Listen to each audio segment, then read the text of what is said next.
আর আমার বাবা easy bike চালাতো। হেসে খেলে খুব ভালোই চলে যাচ্ছিল আমাদের জীবনটা। হঠাৎ করে করোনা ভাইরাস চলে আসলো, লকডাউন হয়ে গেল পুরো শহরটা। আমার বাবা না আর ইজি বাইক চালাতে যেতে পারছিল না। জানো তো, অনেক খাওয়ার কষ্ট করেছি, 3 বেলা ঠিকমতো খেতে পারতাম না। টাকায় যদি ইনকাম করতে না পারে কেউ, তাহলে কোথা থেকে খাবো আমরা? এইভাবে যখন 7 দিন পার হয়ে গেল, আর সহ্য করতে পারছিলাম না। পাশে একটা ইটের ভাটা ছিল, যেখানে ইট তৈরি করা হতো। একদিন চলে গেলাম ওখানে, দেখলাম সকাল থেকে বিকাল পর্যন্ত কাজ করলে 200 করে টাকা দেবে। তো আমি ওইখানে ইট ভাঙা শুরু করলাম, অর্থাৎ বড় বড় ইটগুলো ভেঙে ভেঙে খোয়া তৈরি করতাম। আমি অনেক খুশি ছিলাম, কারণ ওই 200 টাকা দিয়ে আমাদের সবার খুব ভালোভাবে খাওয়া হয়ে যাচ্ছিল।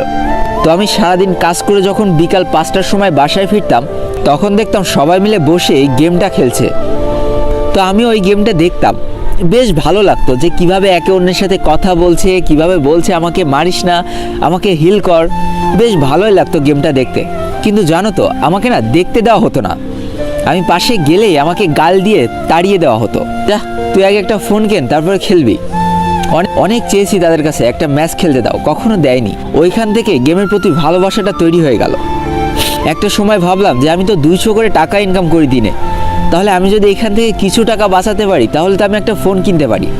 তাই ভাই কী করতাম জানো, আমি 150 টাকা বাসায় দিতাম বাবা মার খাওয়ার জন্য, আর 50 টাকা আমি নিজের জন্য রেখে দিতাম। সকালবেলা যখন কাজে আসতাম, তখন 1 কাপ চা আর 1 কাপ বিস্কুট খেয়ে কাজ করতে আসতাম। আর বাবা মাকে বলতাম যে আমি এই 50 টাকা দিয়ে বিকেলবেলা পেট ভরে ভাত খাই আম্মু। এই শুনে বাবা মা অনেক খুশি হতো। কিন্তু ভাইয়া, আসল সত্যটা কি জানো, আমি কোনো দিন দুপুরে খেতাম না। সকালবেলা ওই চা বিস্কুট খেয়ে দুপুরবেলা আর খেতাম না। আমি ওই 50 টাকা করে প্রতিদিন জমাতাম। আর কি হতো, কিছু মানুষের ইট টিট বয়ে দিলে ওই 10-5 টাকা করে বেশি পাওয়া যেত। তো ওই যে 10-5 টাকা করে যে টাকাটা আমি পেতাম, ওই টাকা দিয়ে আমি দুপুরে ভাত আর আলু ভর্তা কিনে খেতাম।